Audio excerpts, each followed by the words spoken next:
Gaza पर Israel और America की नई प्लानिंग भी सामने आ रही है। यहाँ नेतन्याहू ट्रंप की फ्लोरिडा में अहम बैठक को लेकर जानकारी मिल रही है। आज फ्लोरिडा में दोनों नेताओं की मुलाकात होनी है। गाजा में फाइनल वॉर की तैयारी में अब नेतन्याहू हैं। नेतन्याहू और ट्रंप की फ्लोरिडा में मुलाकात होनी है और इस मुलाकात में जंग की फाइनल तैयारी की खबर भी सामने आ रही है।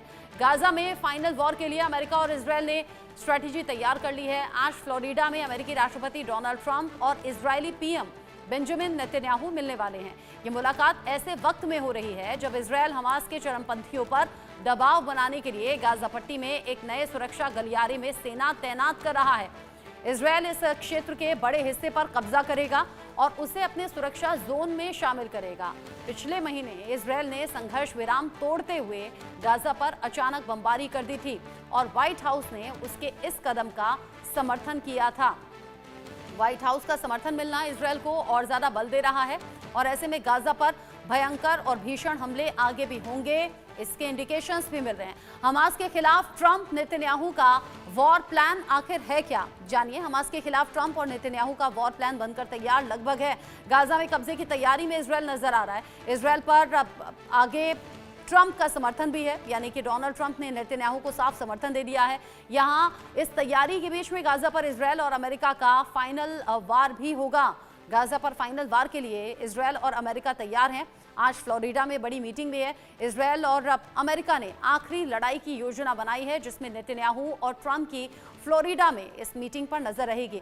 आज ट्रंप और नेतन्याहू फ्लोरिडा में मिलने वाले हैं। दोबारा राष्ट्रपति बनने के बाद ट्रंप की नेतन्याहू के साथ में ये दूसरी मीटिंग है। इससे पहले एक मीटिंग हो चुकी है और उस मीटिंग के बाद में ये खबर निकलकर सामने आई थी कि अमेरिका ने व्हाइट हाउस की तरफ से, यानी कि डोनाल्ड ट्रंप की तरफ से साफ कर दिया है कि इस जंग में इजरायल के साथ बेंजामिन नेतन्याहू के फैसलों के साथ में अमेरिका पूरी तरह से खड़ा हुआ है। इस सिचुएशन को लेकर बात हम करेंगे। Group captain retired U K Devnath sir मेरे साथ में जुड़ गए हैं डिफेंस एक्सपर्ट के तौर पर। Lieutenant colonel retired J S Sodhi sir जुड़ गए हैं मेरे साथ में डिफेंस एक्सपर्ट के तौर पर। आप दोनों का ही इंडियन न्यूज पर स्वागत। यूके देवनाथ सर, रमजान के महीने में भी गाजा को छोड़ा नहीं गया। इजरायल ने एक के बाद एक कई बड़े हमले किए और कब्जे की भी तैयारी है।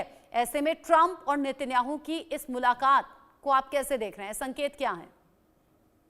रजता जी, ये देखना पड़ेगा कि ट्रंप जो है बहुत ही बेचैन है कि इजरायल का जो युद्ध है वो जल्दी से जल्दी खत्म हो जाए। ट्रंप चाहते हैं कि जल्दी से जल्दी हमास को गजा में खत्म किया जाए।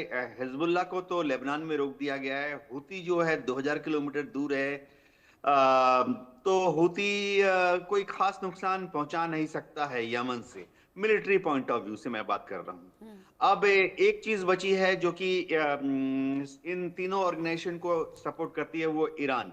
ट्रंप ईरान पर भी डायरेक्टली और इनडायरेक्टली दबाव डाल रहे हैं कि ईरान जो है वो हिजबुल्लाह, हमास और हुती का दो मामलों में जो भी चाहिए, चाहे लोहा हो, स्टील हो, तांबा हो, एल्युमिनियम हो, सब वो विदेशों से आयात करता है, खासतौर से अमेरिका से। इसलिए इजराइल में हथियार सोफिस्टिकेटेड बनते हैं लेकिन बहुत कम तादाद में बनते हैं। आज की तारीख में इजराइल की टैंक, आर्टिलरी, हॉविट्जर्स या उनकी एयरफोर्स जो भी बॉम्ब्स गिरा रही हैं, उनका 70% अमेरिका सप्लाई कर रहा है, महज 30% इजराइल में बन रहा है। तो नेतन्याहू ट्रंप से मिल रहे हैं कि और ज्यादा मात्रा में अमेरिका हथियार दे। ऐसा शायद संभव है क्योंकि अब अमेरिका ने यूक्रेन की तरफ हथियारों की सप्लाई को थोड़ा कटौती कर दी है, तो वो शायद डाइवर्ट होकर इजराइल पर पहुंचना शुरू हो जाएंगे अगले हफ्ते से। जी, जिस तरीके से आपने कहा कि यहाँ बड़ा सपोर्ट अमेरिका का इजरायल के साथ में है, कर्नल सोढी, क्या ये सिचुएशन और ज़्यादा भीषण हो जाएगी? और अगर अमेरिका इजरायल के साथ इस तरीके से स्ट्रांगली खड़ा होता है, जो आज मीटिंग में भी शायद मुझे लगता है स्ट्रेटेजी काफ़ी हद तक साफ हो जाएगी, तो गाजा का भविष्य होगा क्या फिर?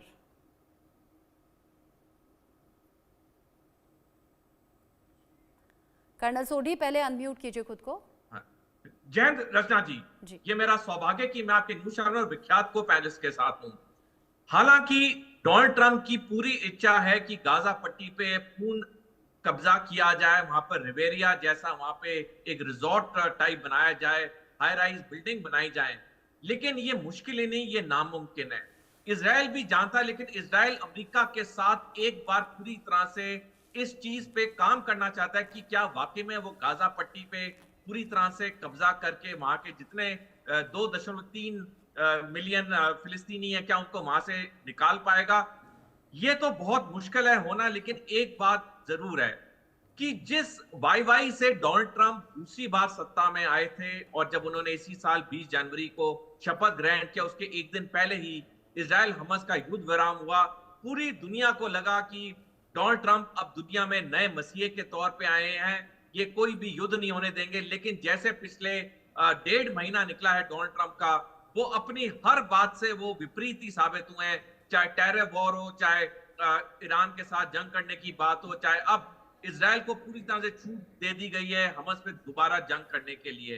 तो ये दुनिया के लिए पहली बात तो अच्छा है नहीं। दूसरा, डोनाल्ड ट्रंप के खिलाफ जिस तरह से कल से बहुत बड़े लेवल पे अमेरिका में प्रदर्शन शुरू हो गए हैं, हैंड्स ऑफ के नाम से जो मूवमेंट शुरू हो गई है और लाखों में लोग अमेरिका में खड़े हो रहे हैं डोनाल्ड ट्रंप के खिलाफ। डोनाल्ड ट्रंप पे अब अंदरूनी और अंतर्राष्ट्रीय दबाव बढ़ना शुरू हो जाएगा, जो शताब्दियों से, जो दशकों से सारे दुनिया के बड़े लोग कहता है कि अगर मिडिल ईस्ट में शांति आ सकती है, टू स्टेट सोल्यूशन से आ सकती है, यही चीज पे डोनाल्ड ट्रंप को काम करना चाहिए। जितने भी जंग इजराइल कर ले अमेरिका की मदद से गाजा पट्टी पे, ना पहले कभी सफल हुआ है ना अब सफल होगा। आपने कहा कि अमेरिका में ही बड़े स्तर पर ये जो विरोध है डोनाल्ड ट्रंप के खिलाफ वो शुरू हो गया है। यूके देवनाथ सर, फैसले एक के बाद एक कर रहे हैं डोनाल्ड ट्रंप, दावे बड़े बड़े किए गए थे लेकिन उस तरीके से फ्रूटफुल साबित हो नहीं रहे उनके फैसले। उसमें भी इजराइल का समर्थन करके फिर गाजा पर अटैक करना या फिर वहां कब्जा करने की तैयारी है। अमेरिका में तो इससे पहले भी विरोध होता रहा ना, जो बाइडेन के वक्त से भी, कि गाजा पर जो हमले हो रहे हैं वहां पर सिविलियंस की जो जान जा रही है, महिलाओं और बच्चों की खास तौर पर, वो नहीं जानी चाहिए। तो ट्रंप ने ये क्या सोचा जिसके बाद अमेरिका को खुलकर सामने आना पड़ा इजराइल के समर्थन में? दूसरा, जो वो फैसले कर रहे हैं वो ग्लोबली अच्छा असर तो नहीं डाल रहे हैं, लेकिन बावजूद इसके डोनाल्ड ट्रंप अड़े हुए हैं, कह रहे हैं कि ये सब अभी ऐसा दिख रहा है लेकिन आगे ये एक दवा की तरह काम करेगा, पेशेंस रखिए। जी हाँ रत्ना जी, डोनाल्ड ट्रंप एक बिजनेसमैन है, रियल एस्टेट डीलर हैं। वो जमीन खरीदते हैं, बेचते हैं, होटल खरीदते हैं, बेचते हैं। उनको मालूम है कि जब भी किसी भी नेगोशिएशन में जितना हो, सबसे पहले जो दूसरा पक्ष है उसको कमजोर करो। उनके कमजोर करने की जो धारणा है वो गजा पे, वो हमास के ऊपर लगा रहे हैं इस थ्योरी को। वो चाहते हैं कि हमास को इस तरह से साइकोलॉजिकली और मिलिट्री तौर पर कमजोर कर दिया जाए कि उसके बाद गजा के लोग जो हैं वो ही हमास का समर्थन करना बंद कर दें। मैं आपको फौजी पर्सपेक्टिव से बताता हूं, डोनाल्ड ट्रंप के लिए या जो बाइडेन के लिए भी इसके पहले गजा का युद्ध एक दिन में ही खत्म करना संभव है, आज भी संभव है। एक तरीका युद्ध खत्म करने का यह है कि गजा पर जैसे इजराइल अगर हर रोज 100 बॉम्ब गिरा रहा है, उस अमेरिका को क्या करना पड़ेगा कि 100 बॉम्ब की जगह 1000 बॉम्ब हर रोज गजा पे गिराया जाए। यानी गजा को जैसे वो मिक्सी के अंदर मीट को मिक्स करते हैं वैसा बना दिया जाए, मीट मिक्सर बना दिया जाए। वो संभव नहीं है। दूसरा तरीका भी है अगर डोनाल्ड ट्रंप चाहे, वो ये है कि आज से ही इजराइल को इसी घंटे से हथियार, गोला बारूद, बॉम्ब देना बंद कर दें। इजराइल की एयरफोर्स कल सुबह कोई भी सॉर्टी नहीं कर पाएगी, क्योंकि इजराइल की एयरफोर्स के पास अभी जितने बम हैं ये सिर्फ आज शाम तक की सॉर्टीज के लिए हैं। कल सुबह की सॉर्टीज के लिए इजराइल की एयरफोर्स के पास बॉम्ब्स नहीं है।